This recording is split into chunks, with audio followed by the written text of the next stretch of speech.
ఈరోజు మనం కీర్తన గ్రంథం ద్వారా ఒక ఆధ్యాత్మిక ప్రయాణం చేయబోతున్నాం. ఇది ఆరాధన, ఆశ మరియు విశ్వాసానికి ప్రతీక. దేవుని ప్రేమను, శక్తిని మరియు కృపను వ్యక్తం చేసే ఈ పవిత్ర వచనాలను అన్వేషిద్దాం. చాలా కీర్తనలకు రచయితను గురించి క్లుప్త పరిచయం ఉన్నది. దావీదు 70 కీర్తనలను, ఆసాపు 12 కీర్తనలను, సొలొమోన్ 2 కీర్తనలను, మోషే ఏతాన్లో ఒక్కొక్క కీర్తనను, కోరాహు కుమారులు 11 కీర్తనలను రాసినట్లు తెలుస్తుంది.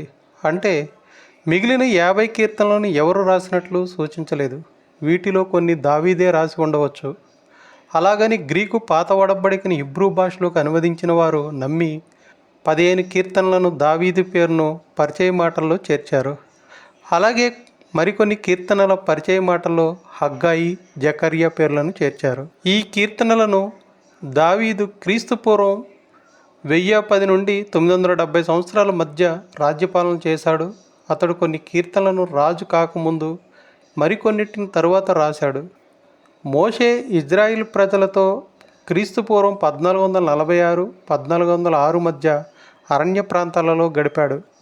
అప్పుడే కొన్ని కీర్తనలను లేక కీర్తనలను రాసి ఉంటాడు. కొన్ని కీర్తనలను బహుశా ఇజ్రాయిల్ బబులోన్ చెరలోనికి క్రీస్తుపూర్వం 600 దరిదాపుల్లో వెళ్ళిన రాసినవి కావచ్చు. ఉదాహరణకు కీర్తన 137 చూడండి. ఆ రీతిగా కీర్తనలు చాలా మట్టుకు దావీదు రాసినవే అయినా మొత్తం మీద కీర్తనలన్నీ రాయడానికి పట్టిన కాల వ్యవధి సుమారు 1000 సంవత్సరాలు. కీర్తనలలో అనేక ముఖ్యాంశాలు ఉన్నాయి. ఎందుకంటే అనేక రకాల మానవ అనుభవాల పరిస్థితుల్లో నుండి రాయడం జరిగింది. ఈ కారణం చేత కీర్తనలో ప్రతి కీర్తన విశ్వాసులు ఎదుర్కొనే ఏదో రకం పరిస్థితికో సందర్భానికో అన్వయించుకోవడానికి అనువుగా ఉంటుంది. కీర్తనలలో చాలా మట్టుకు ఏకైక నిజ దేవుడని యెహోవాకు చేసే ప్రార్థనలు లేక స్తుతులు ప్రధానాంశంగా ఉన్నాయి. కొన్ని కీర్తనలు దేవుని మహత్యం గురించి తెలియజేసే జానికలు, లేదంటే దేవుడు తన ప్రజల పట్ల లేక శత్రువుల పట్ల ఎలా వ్యవహరిస్తాడో తెలియజేస్తాయి. కొన్ని కీర్తనలు యెహోవాను గురించి లేక ఆయన పట్టణం గురించి లేక భూమి మీద ఆయన ఏలుబడిని గురించి రాసినవి. కొన్ని కీర్తనలు ఇతరులను దేవుని స్తుతించడానికి హెచ్చరించే మాటలతో నిండి ఉన్నాయి.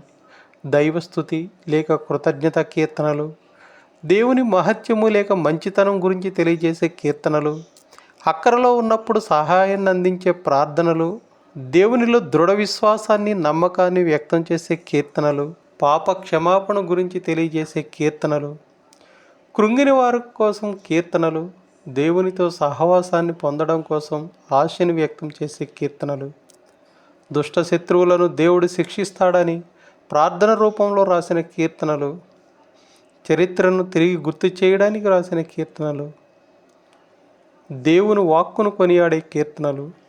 ఇలాగా కీర్తన గ్రంథంలో అనేక కీర్తనలు అనేక అంశాల గురించి తెలియజేస్తున్నాయి. కీర్తనలు బైబిల్లో అత్యంత ముఖ్యమైనది, అభిమానమైన గ్రంథాలలో ఒకటి.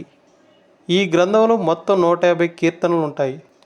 వీటి రచయితలలో రాజు దావీదు ముఖ్యమైన వారు. కీర్తనలో ఎన్నో భావాలు వ్యక్తం చేయబడినవి. మహిమ, భక్తి, శోక, నింద, ఆశలు వంటి అనేక భావాలను ఇది ప్రతిబింబిస్తుంది. ఈ గ్రంథం దైవాన్ని గౌరవించడంలో అలాగే మనోవ్యధ ద్వారా శాంతిని పొందడంలో మనకు అనేక మార్గాలను సూచిస్తుంది. ఈ కీర్తన ప్రారంభంలో పాటలు పాడుటకు రచింపబడ్డాయి.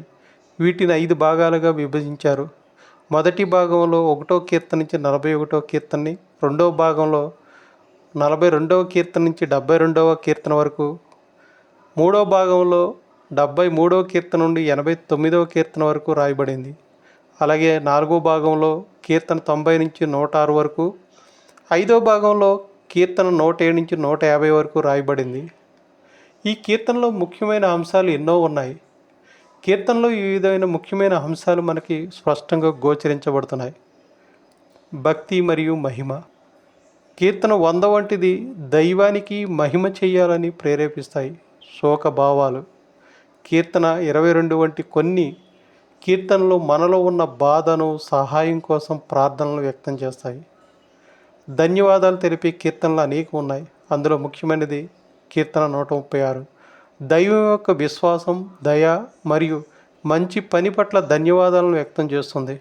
కీర్తన 23 లాంటి కీర్తన దైవంపై విశ్వాసం, దైవం రక్షణ మరియు మార్గదర్శకంలో ఉన్న విశ్వాసాన్ని వ్యక్తం చేస్తాయి. కీర్తన 51 రాజు దావీదు చేసిన పాపం తరువాత దైవం దయ కోరుతూ చేసిన పాప క్షమాపణ ప్రార్థన.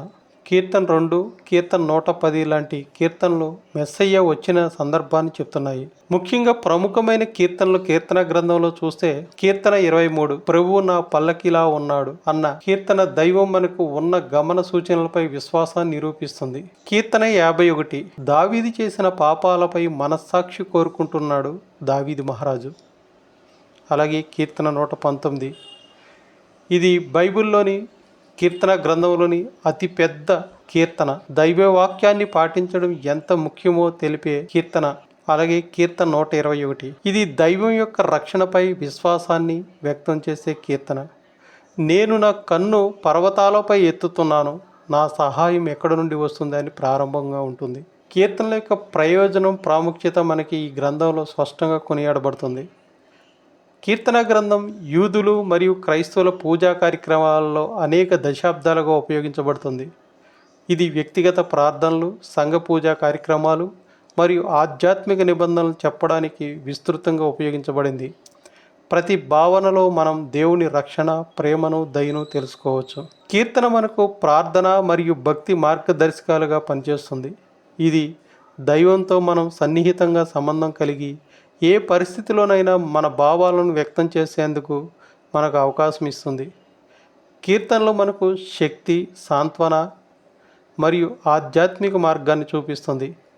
కీర్తనల గ్రంథం మనకు దేవుని సమీపంలో ఉండడం, ఆయన వాగ్దానాలలో ఆశను పొందడం మరియు ఆయన అపరిమిత ప్రేమను విశ్వసించడంలో మార్గదర్శకత్వం చూపుతుంది. జీసస్ రిటర్న్ ఛానల్లో మాతో ఉండినందుకు ధన్యవాదాలు. మరింత ఆధ్యాత్మిక కంటెంట్ కోసం లైక్ చేయండి, షేర్ చేయండి మరియు సబ్స్క్రైబ్ చేయండి. మర్చిపోకండి. మళ్ళీ కలుద్దాం. Praise lord.